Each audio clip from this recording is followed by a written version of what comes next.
Hello दोस्तों, welcome to mathematics जीजीवाई। मैं पवन sir आप सभी का स्वागत करता हूं। तो आज हम लोग क्या करेंगे, क्लास 10 के मैथ्स को आगे बढ़ाएंगे और मैथ्स में मैथ्स 1 चैप्टर नंबर 2 जिसका नाम है वर्ग समीकरण और उसका एक्सरसाइज 2.5 को आज हम लोग क्या करेंगे, स्टार्ट करेंगे। इससे पहले वाले वीडियो में मैंने आपको एक्सरसाइज 2.6 को आज हम लोग स्टार्ट करेंगे। इससे पहले वाले वीडियो में मैंने आपको 4 एक्सरसाइज कराया था क्योंकि एक्सरसाइज 2.3 आपको सिलेबस में नहीं है। इसके बाद आपको मैंने 2.1, 2.2, 2.4, 2.5 एक्सरसाइज को मैं क्या कर चुका हूँ, कंप्लीट करा चुका हूँ। और अगर आपने उस वीडियो को नहीं देखा है तो आप जाके देखिए, क्योंकि आपको बोर्ड एग्जाम्स की अब क्या करनी है, प्रिपरेशन करनी है, तैयारी करनी है। तो अब आपको वीडियो देख करके सवालों को हल करना जरूर चाहिए। आज हम लोग क्या करेंगे, शाब्दिक प्रश्नों को हल करेंगे, यानी एक्सरसाइज 2.6 को स्टार्ट करेंगे। इसको दो पार्ट में डिवाइड करेंगे, पहला से लेकर 5 क्वेश्चन आज करेंगे और नेक्स्ट वीडियो में हम लोग क्या करेंगे, बाकी के सम्स को कंप्लीट करेंगे। ओके। और अगर आपको मैथ्स में अच्छा स्कोर करना है, मैथ्स में काफी अच्छा स्कोर करना है या टॉप करना है, तो इस चैनल से जुड़ना पड़ेगा। और चैनल से जुड़ने के लिए दोस्तों आपको सिर्फ लाल रंग के सब्सक्राइब बटन को प्रेस करना है और बेल आइकन में ऑल की बटन जरूर प्रेस करना है। और आपके एग्जाम्स में क्या इंपॉर्टेंट क्वेश्चंस आ सकते हैं, ये सारे आपको इस चैनल पे क्या करते हैं, ये मिलते रहेंगे। यार इस तरह से आप अपने गणित को सुधार भी सकते हैं और गणित के डर को भगा भी सकते हैं और अच्छा स्कोर भी कर सकते हैं। ओके दोस्तों, चलिए स्टार्ट करते हैं हम लोग आज का एक्सरसाइज 2.6 जिसका नाम है शाब्दिक प्रश्नों को करेंगे। वर्ग समीकरण के शाब्दिक प्रश्नों को कैसे हल किया जाता है उसके बारे में हम लोग पढ़ेंगे। चलिए क्वेश्चन नंबर फर्स्ट।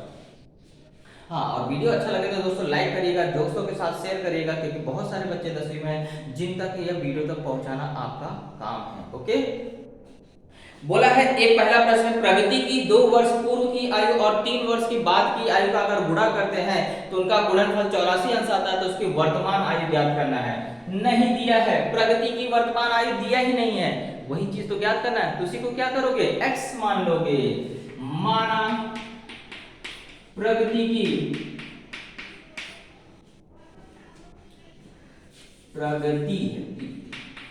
की वर्तमान आयु क्या मान लोगे, x वर्ष। वर्ष लिखना है क्योंकि आयु किसमें आती है, x वर्ष में आती है। तो उसको हम लोग क्या मान लिया, x वर्ष। अब देखिए शर्तानुसार अगर बात किया जाए 2 वर्ष पूर्व की, तो 2 वर्ष पूर्व मतलब पीछे चले जाना। मतलब अगर आज आप 12 साल के हैं तो 2 साल पहले कितने के साल के रहेंगे, 10 साल। अगर आज आप 15 साल के, 2 साल पहले कितने रहेंगे, 13 साल। यानी आपको क्या करना पड़ता है, आज की वर्तमान आयु में से 2 घटा देना है। पूर्व की बात करेगा तो घटा देना है, बाद की पश्चात की बात करेगा तो जोड़ देना है। तो ये बात कर रहा है कब की, 2 वर्ष पूर्व यानी कि अगर अभी x है तो उसमें से 2 घटा दोगे तो आपको 2 वर्ष पूर्व की आयु आ जाएगी। और 3 वर्ष पश्चात बोल रहा है, यानी कि 3 क्या करना, वर्तमान आयु में जोड़ देना। बोला ना, अगर आज 15 साल है तो 3 साल बाद कितने रहेंगे, 15 3 18 साल के हो जाएंगे। तो वैसे ही अगर 3 साल की बात कर रहा है, बाद की बात कर रहा है, तो x में 3 को क्या करोगे, जोड़ दोगे, क्योंकि हमें वर्तमान आयु तो पता नहीं है। अगर पता होता तो हम डायरेक्ट जोड़ के निकाल लेते थे, लेकिन अभी पता नहीं तो x + 3 लिख सकते हैं। अब शर्त क्या दिया है कि इन दोनों का गुणनफल x - 2 × x + 3 का गुणनफल बराबर कितना है, 84। अब इसी को हमें क्या करना, वर्ग समीकरण बनाना और हल करके x का मान ज्ञात करना है। चलिए गुणा कैसे किया जाता है, 2 कोष्ठकों का मैं आपको बता दूं। तो पहले कोष्ठक का पहला नंबर लीजिए, उसका गुणा दूसरे कोष्ठक में करिए। फिर पहले कोष्ठक का दूसरा नंबर चिन्ह के साथ और उसका गुणा फिर से कहां करोगे, दूसरे कोष्ठक में। बराबर जो है वो लिख लीजिए।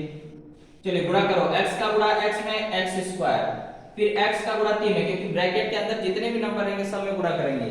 तो x का गुणा 3 में हुआ तो प्लस प्लस प्लस हुआ और 3x।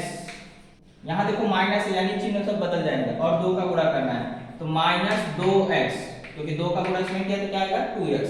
और फिर माइनस प्लस क्या हो जाएगा, गुणा होकर माइनस हो जाएगा। 2 3 6 बराबर 84। अब 84 और 6 भाई भाई है ना, सजाती पद है। 3 को क्या करना है, एक तरफ लाना। तो एक तरफ आएगा तो 84, यहाँ पे प्लस में, इधर आएगा तो आ जाएगा माइनस में।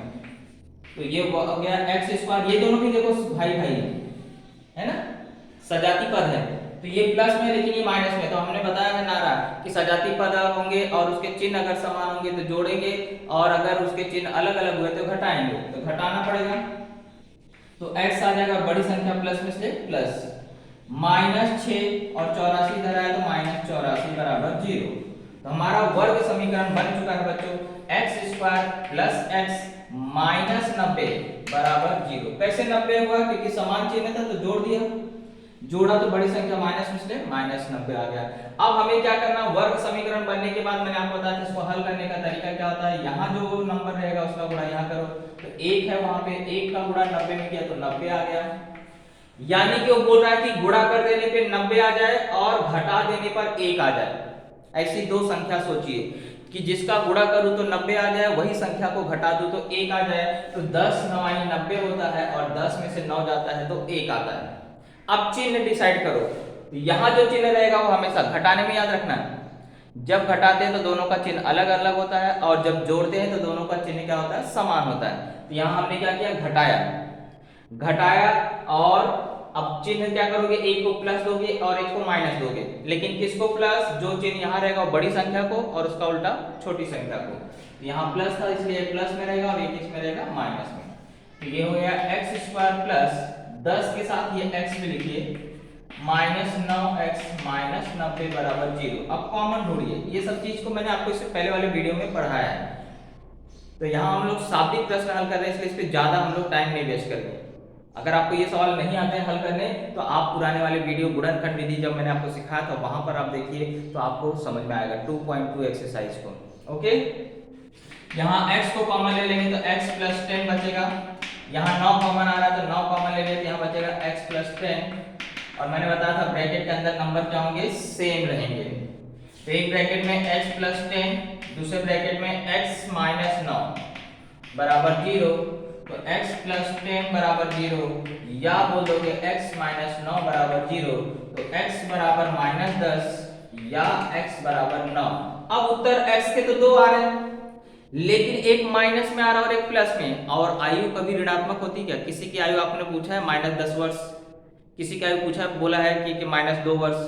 नहीं, आयु हमेशा क्या होती है, धनात्मक होती है। तो यहाँ बता दोगे चूंकि आयु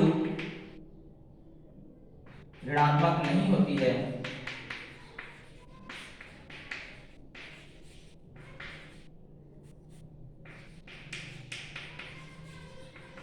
इसलिए जो x का मान है वो -10 नहीं होगा, क्या होगा, 9 होगा। 9 यानी कि हमने किसको माना था, x प्रगति की वर्तमान आयु को। तो हमारा फाइनल आंसर आ चुका है बच्चों कि प्रगति की वर्तमान आयु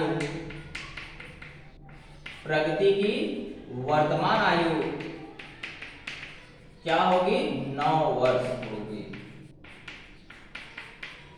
ये हमारा हुआ पहला क्वेश्चन। इसमें सिर्फ आपको समीकरण बनाना है और इन समीकरणों को हल करने का तरीका मैंने बच्चों आपको बताया, इससे पहले वाले वीडियो में मैंने बताया है, उसको ध्यान से देखिए तभी इन प्रश्नों को हल कर सकते हैं। क्योंकि अभी हम लोग फिर से वर्ग समीकरण हल करना सीखेंगे तो काफी टाइम जाएगा। अभी हमें फिलहाल क्या करना है, शाब्दिक प्रश्नों को कैसे हल किया जाता है उस पर जोर देंगे। ओके, चलिए आगे बढ़ते हैं क्वेश्चन नंबर 2 पे।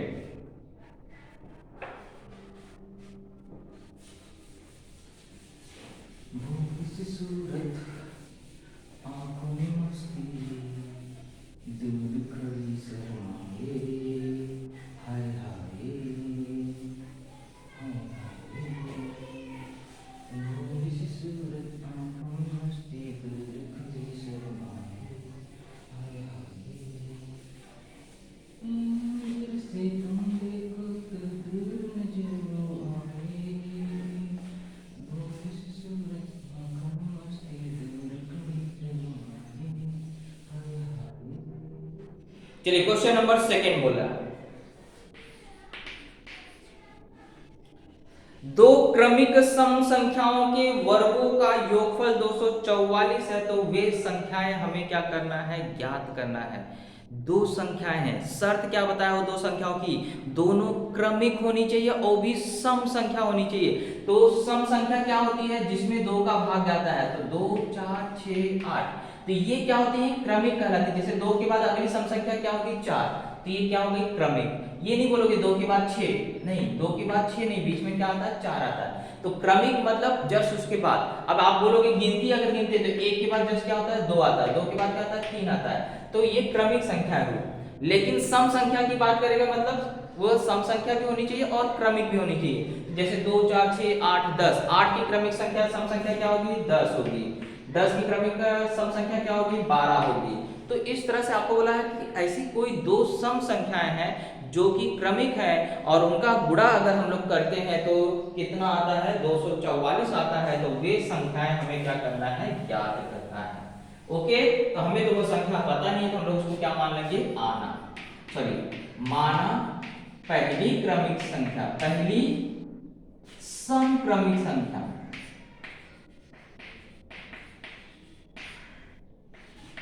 क्या है x है, क्योंकि दो संख्या है। अगर पहले वाले x मानोगे तो दूसरा वाला उससे क्या होगा 2 ज्यादा होगा, क्योंकि 2 का गैप बना होना चाहिए तभी तो वो सम संख्या होगी। तो इसका मतलब अगर पहली सम संख्या क्या है, पहली सम संख्या आपको x है तो दूसरी वाली क्या होगी, दूसरी सम संख्या, दूसरी समक्रमिक संख्या क्या होगी, आपको उसमें क्या कर देना है जोड़ देना है। कितना जोड़ देना है 2, है ना। जैसे अभी आपको सम संख्याओं के बीच का अंतर कितना होता है हमेशा 2 का होता है ना। तो इसलिए आपको क्या करना है उसमें जोड़ देना है। अब आपको बोल रहा है कि अगर इनका गुणा करूं तो शर्तानुसार क्या बोल रहा है कि अगर इनका मैं गुणा करता हूं तो गुणनफल कितना आता है 244 आता है। यानी x का गुणा अगर मैं x प्लस 2 में करता हूं तो उत्तर कितना आता है 244। ये शर्त दिया था इसलिए यहां लिख दिया। अब बोलेंगे सर इसका गुणा करके 244 कैसा है, ये इसका गुणा करके नहीं, ये दोनों का शर्त बोल रहा है। हमें तो पता ही नहीं x क्या है, x जब पता चल जाएगा तो इन दोनों का गुणा करोगे तो 244 ही आएगा। तो हमें पता नहीं इसलिए हम लोग ये समीकरण बना रहे। x का गुणा अगर मैं इस संख्या में करता हूं तो 244 आता है, ऐसा शर्त प्रश्न वाले ने बताया है।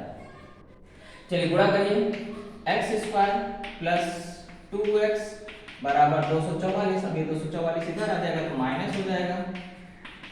ये बन गया हमारा वर्ग समीकरण। अब इसी वर्ग समीकरण को हमें क्या करना है हल करना है। चलिए गुणा करने पे क्या बोल रहा है, क्योंकि यहाँ पे क्या नंबर है 1 का गुणा किया तो 244 में कितना आएगा 244 ही आएगा। यानी कि गुणा करने पे 244 आ जाए और घटा देने, यहाँ जो चिन्ह रहता है वही बताता है कि घटाने पे कि जोड़ने पे। यहाँ घटाना है इसलिए घटा देने पे क्या आना चाहिए 2 आ जाना चाहिए। गुणा करने पे 244, घटा देने पे 2 आना चाहिए। तो ऐसी कौन सी दो संख्या है ये हमें क्या करना है पता करना है। तो जल्दी से चलिए पता करते हैं हम लोग। कैसे पता करेंगे, अगर ये बड़ा नंबर है तो तरीका है गुणनखंड कर लीजिए 122, फिर 2 से भाग गया 61। अब 61 तो एक आभाज्य संख्या है, 244 ही है, यस।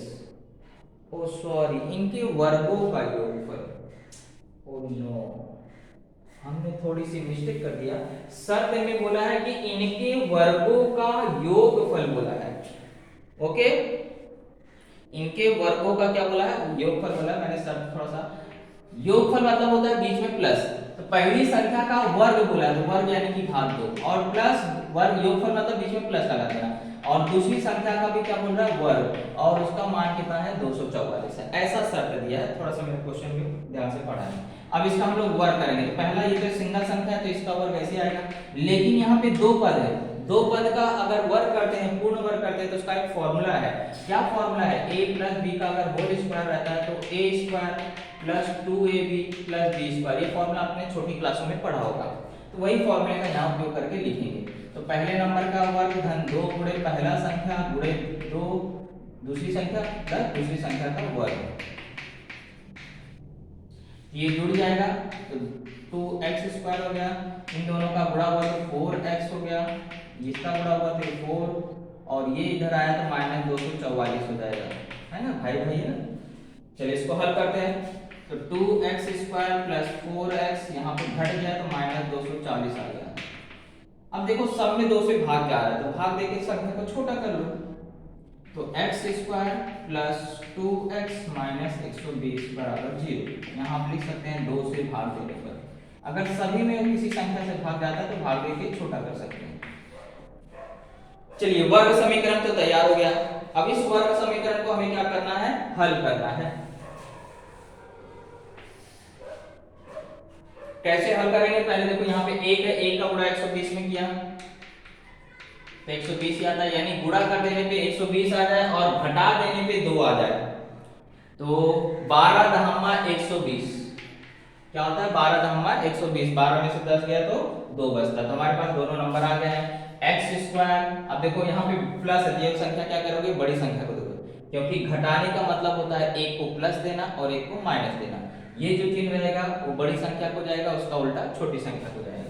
तो x square plus 12x minus 10x minus 120 equal to 0।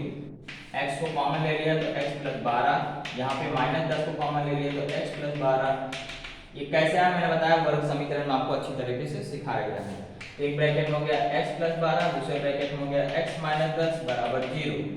तो हम लोग इसको लिखेंगे x प्लस 12 बराबर 0 या x माइनस 10 बराबर 0। x बराबर माइनस 12 या x बराबर माइनस 10 उधर गया तो प्लस 10, है ना। अब आपको एक माइनस में आ रहा है और एक प्लस में आ रहा है, और यहां बोला है कि सम प्राकृतिक संख्या है। देखो मैंने यहां पे और गलती कर दिया, प्राकृतिक लिखा ही नहीं।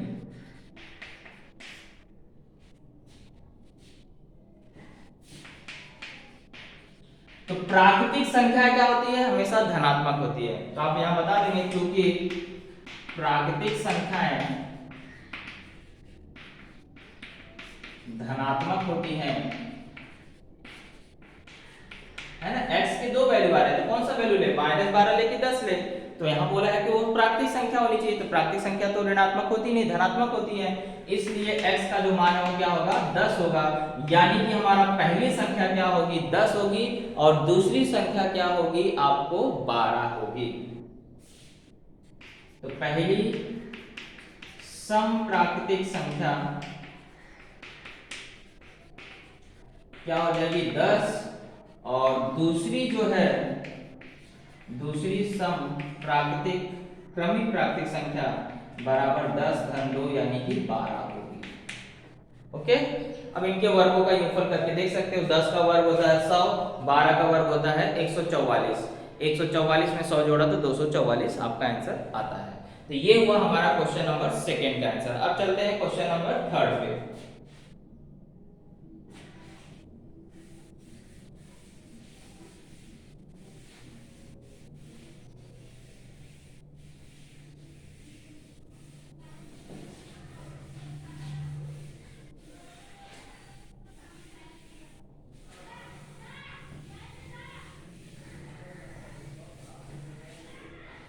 चलिए, क्वेश्चन नंबर 3 में आपको कृति के रूप में दिया है, यानी स्टेप आपको बताया है कि क्या करना है। बोला है श्री मधुसूदन के संतरा के बगीचों में आड़ी कतारों में पेड़ों की संख्या खड़ी कतार के पेड़ों की संख्या से 5 अधिक है। आड़ी मतलब समझते हैं ऐसे, मतलब ऐसे में जो वृक्ष लगाया गया था वो वृक्षों की संख्या जो है वो खड़ी कतारों के पेड़ों की संख्या से क्या है, 5 अधिक है। खड़ी मतलब देखो आड़ी ये होता है, आड़ी जिसको बोलते हैं हम लोग क्षैतिज, ऐसे में अगर जो पेड़ लगाते हैं, और खड़ी मतलब होता है ये वाली। तो यहाँ पे पेड़ लगाया गया है, ऐसे भी पेड़ लगाया गया है। तो आपको बोला है कि खड़ी कतार में पेड़ों की संख्या से, मतलब यहाँ पे क्या है, ज्यादा पेड़ है। कितना पेड़ है ज्यादा, +5, और यहाँ पे क्या है, 5 कम है, यानी कि सिर्फ 5 कम है। तो अगर मैं बोलूं कि यहाँ पे x है तो यहाँ पे क्या हो जाएगा, सॉरी यहाँ पे x + 5 है और यहाँ पे क्या है, x है। इस तरह से आपको बोल रहा है पेड़ों की संख्या है। तो आपको पेड़ों की संख्या अगर टोटल 150 है तो आपको बताना है कि आड़ी कतार में कितना है और खड़ी कतार में पेड़ की संख्या कितनी है। तो एकदम सिंपल सी बात है।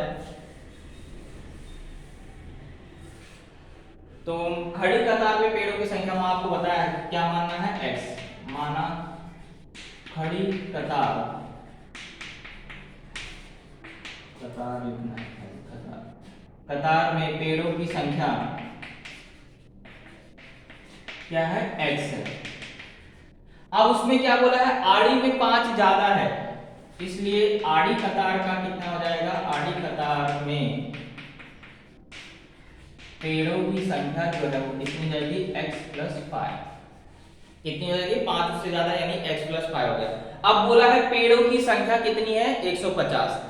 तो अब बच्चों आप जानिए, मान लीजिए आप पीटी करते हैं, तो पीटी में मान लीजिए यहाँ पे आपको 5 ऐसे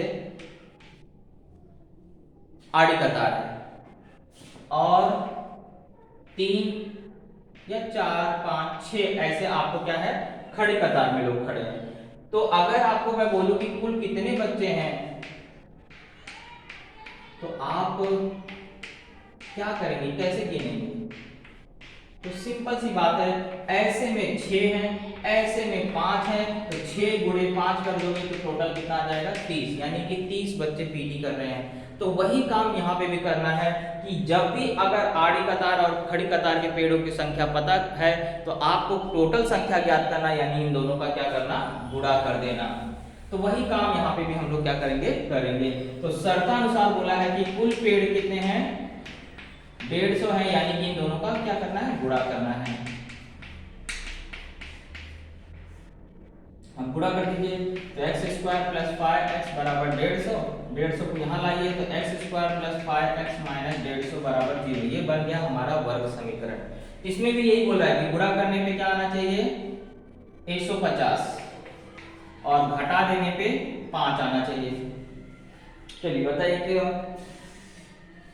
कौन सी दो संख्या है जिसका गुणा कर दूं तो 150 आ जाए और वही संख्याओं को घटा दूं तो उत्तर 5 आ जाए। तो 25 150 तो नहीं, 25 की पार्ट से नहीं, 10 15 दहामा, यस 15 दहामा 150 कितना होता है, 15 दहामा।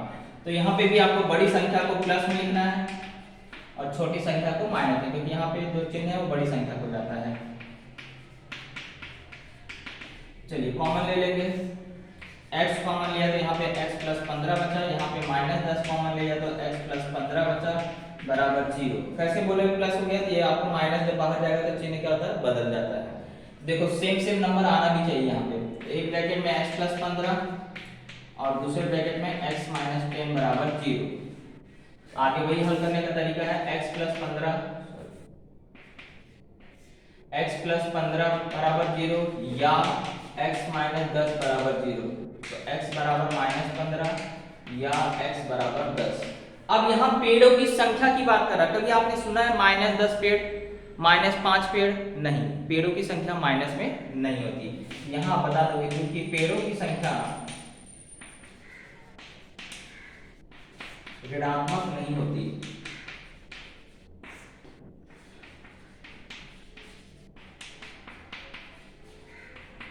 इसलिए जो x का मान है वो कितना होगा, 10। x का मान 10, यानी कि आपको खड़ी कतार में पेड़ों की संख्या आ गई है। तो खड़ी कतार में पेड़ों की संख्या बराबर 10। अब आड़ी कतार का निकालना है तो 5 उससे ज्यादा है। आड़ी कतार में क्या है, पेड़ों की संख्या क्या हो जाएगी, उससे 5 ज्यादा, यानी 5 जोड़ दो तो 15। अब 15 गुणे 10 कर देखो 150 हो गया, यही आपका आंसर आ गया। तो क्वेश्चन नंबर 3 भी क्या हो गया, कंप्लीट। अब चलते हैं क्वेश्चन नंबर 4 की तरफ।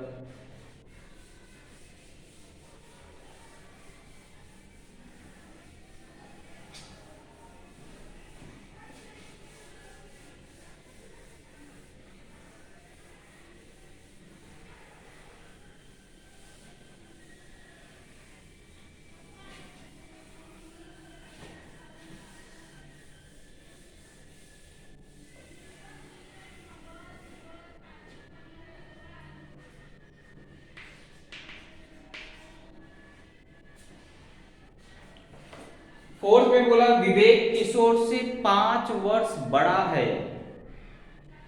विवेक किशोर से 5 वर्ष से क्या है, बड़ा है, मतलब किशोर छोटा है। तो किशोर की आयु को हम लोग क्या, जिससे तुलना किया था उसी को माना जाता है। तो हम लोग क्या करेंगे, मान लेंगे, माना किशोर की वर्तमान आयु, वर्तमान मतलब समझते होंगे प्रेजेंट में जो एज चले, जैसे आपको मान लो इसमें एज क्या है, वो क्या कहलाएगी, वर्तमान आयु। तो वर्तमान आयु कितनी है, x वर्ष, और विवेक उससे 5 साल बड़ा है। तो विवेक की वर्तमान आयु क्या हो जाएगी, है ना, विवेक किशोर से 5 वर्ष बड़ा है, यानी कि x + 5, जितना भी रहेगा उससे 5 बड़ा है, यानी 5 जुड़ जाएगा उसमें। तो ये विवेक की आयु हो गई। अब बोल रहा है कि इनके गुणात्मक प्रतिलोमों का योगफल, मतलब इनके हम लोग अगर गुणात्मक प्रतिलोमों का योगफल करते हैं तो वह योगफल आता है 1/6। तो देखो x का गुणात्मक प्रतिलोम, पहले आपको पता होना चाहिए कि हर संख्या का गुणात्मक प्रतिलोम क्या होता है। तो गुणात्मक प्रतिलोम मतलब जैसे 5 का गुणात्मक प्रतिलोम बोला तो मतलब 1/5, यानी इनका गुणा करने पे उत्तर क्या जाना चाहिए 1। जैसे 3/7 का अगर गुणात्मक प्रतिलोम बोला तो मतलब जस्ट उल्टा कर दो। 8 का गुणात्मक प्रतिलोम बोला मतलब 1/8, है ना, कि गुणा करने पे उसका उत्तर कितना आना चाहिए 1। जैसे यहाँ पे 7 से 7 कट गया, 3 से 3 कट गया, गुणा करने पे क्या हो रहा है उत्तर 1 आ। तो गुणात्मक प्रतिलोम मतलब जिन संख्याओं का गुणनफल क्या होता है 1 आता है, तो वे एक दूसरे क्या होते हैं गुणात्मक प्रतिलोम। तो x का गुणात्मक प्रतिलोम क्या हो जाएगा 1/x, जिसके हर में कोई संख्या नहीं मतलब 1 है, तो उल्टा करोगे तो 1/x हो जाएगा। और x + 5 का गुणात्मक प्रतिलोम तो 1/x + 5 हो जाएगा। अब शर्त बोल रहा है कि इनका योगफल, शर्त क्या बोल रहा है कि इनका योगफल कितना है 1/x प्लस, अगर 1/x + 5 का मैं योगफल करता हूं तो उत्तर कितना आता है 1/6 आता है। ऐसा प्रश्न वाले ने बोला है। अब इसी को हम हल करेंगे तो आपका आंसर आ जाएगा। तो देखो x + 5 का गुणा 1 में हुआ तो x + 5, x का गुणा 1 में हुआ तो x बटे हर का गुणा हर में, यानी कि x × x + 5 बराबर 1/6। ओके, अब देखिए ये x और ये x जुड़ जाएंगे तो x + 5 हो जाएगा, 2x + 5 हो गया, बटे में यहाँ पे गुणा हुआ तो x² प्लस x का गुणा 5 हुआ तो 5x बराबर यहाँ 1/6। अब तिरिया गुणा करना आप जानते होंगे, फिर से 6 का गुणा उधर होगा और 1 का गुणा उधर होगा, तो 6 दूनी 12x, 6 पंचे 30, 1 का गुणा करोगे तो कोई भी फर्क नजर नहीं आएगा। अब ये नंबर सब यहाँ पे यहाँ जाएंगे, ये नंबर पहले लिखा जाएगा x² + 5x, ये प्लस में इधर आएगा क्या हो जाएगा माइनस, ये भी प्लस में इधर आएगा क्या हो जाएगा माइनस, ये बन गया x² प्लस माइनस समान भाई यानी सजाती पद है, घटेगा क्योंकि अलग अलग चिन्ह है, तो -7 बड़ी संख्या माइनस में से -7, ये बन गया हमारा वर्ग समीकरण। अब इसी को हमें क्या करना है हल कर लेना है। तो क्या बोल रहा है गुणा करने पे 30 आ जाए और घटा देने पे 7 आ जाए, तो 10 तिया 30, लेकिन यहाँ पे माइनस है यानी कि बड़ी संख्या को माइनस जाएगा और छोटी संख्या को प्लस जाएगा। तो ये हो गया x² - 10x plus 3x minus 30 बराबर 0। कॉमन ले लीजिए, x कॉमन आया तो यहाँ x माइनस 10, यहाँ धन 3 कॉमन आ गया तो x माइनस 10, तो एक ब्रैकेट में x माइनस 10, दूसरे ब्रैकेट में x प्लस 3 बराबर 0, तो यानी x माइनस 10 बराबर 0 या x प्लस 3 बराबर 0, तो x बराबर क्या हो गया 10 या x बराबर -3। यहाँ पे भी x के दो मान आ रहे हैं, एक प्लस में आ रहा है और एक माइनस में, तो कभी आयु ऋणात्मक होती है क्या? नहीं होती है, आयु ऋणात्मक नहीं होती, इसलिए x का मान क्या होगा 10। तो आप यहाँ बता देंगे आयु ऋणात्मक नहीं होती।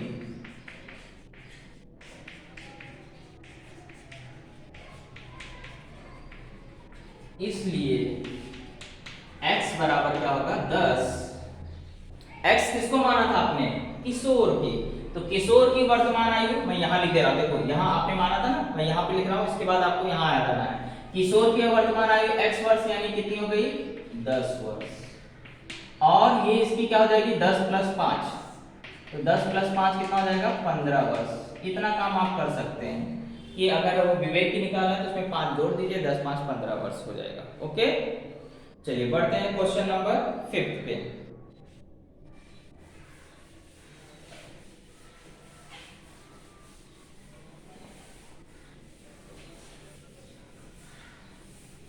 और आज का आखिरी सवाल करते हैं, क्योंकि मैंने आपको बताया था 5 सवाल आज करेंगे, 5 सवाल नेक्स्ट वीडियो में करेंगे, तो आपका एक्सरसाइज 2.6 भी क्या हो जाएगा कंप्लीट हो जाएगा।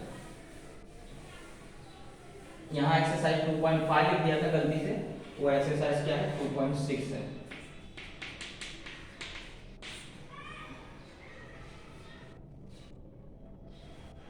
चलिए पांचों में देखिए क्या बोल रहा है। सुयश को, मतलब एक लड़का है सुयश, उसको गणित विषय की प्रथम जांच परीक्षा में प्राप्त अंक की अपेक्षा द्वितीय जांच परीक्षा में 10 अंक अधिक प्राप्त हुए थे, यानी 2 परीक्षा होगी, प्रथम परीक्षा और द्वितीय जांच परीक्षा। तो लेकिन द्वितीय में क्या किया था, उसने ज्यादा पाया था और प्रथम में कम पाया था, तो इसलिए हम लोग प्रथम वाले को मानेंगे, क्योंकि तुलना किससे किया है प्रथम से। तो माना सुयश को प्रथम जांच परीक्षा में x अंक प्राप्त हुए।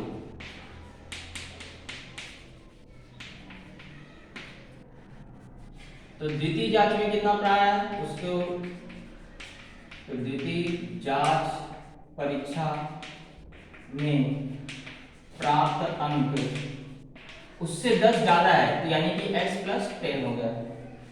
अब शर्त क्या बोल रहा है कि द्वितीय जांच परीक्षा में प्राप्त अंकों का 5 गुना। अब देखो शर्त के हिसाब से हमको समीकरण बनाना है।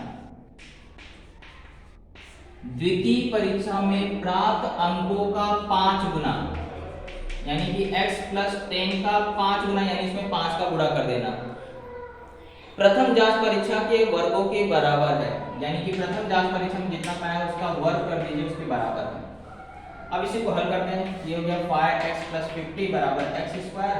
अब ये नंबर सब उधर चले जाएंगे, तो माइनस 5x, ये भी क्या जाएगा माइनस 50 बराबर 0। बन गया वर्ग समीकरण। तो गुणा करने पे 50 आ जाना चाहिए और घटा देने पे 5 आ जाना चाहिए। तो 10 बचे 50, नंबर आसानी से मिल गए। लेकिन बड़ी संख्या माइनस में और ये प्लस में। चलिए कॉमन जो लूँ, ये x कॉमन आ गया तो x माइनस 10 बचा, यहाँ माइनस 5 कॉमन आ गया तो यहाँ पे बचेगा, सॉरी यहाँ प्लस है,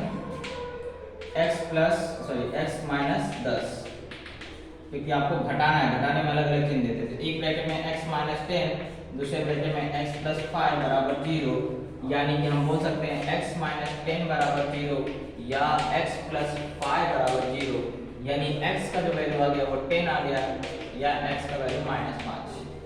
लेकिन अंक कभी ऋणात्मक नहीं होते, माइनस मार्किंग यहाँ सिस्टम नहीं था, यानी कि आपको प्राप्तांक यहाँ आप लिख देंगे ऋणात्मक नहीं होते।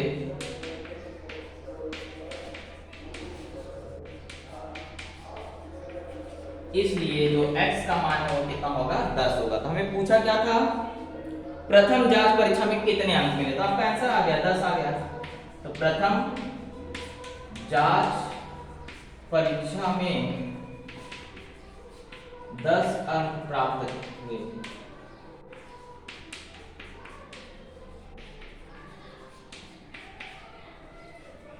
तो इस तरह से हमारा क्वेश्चन नंबर 5 यहाँ पे क्या हुआ, कंप्लीट हुआ।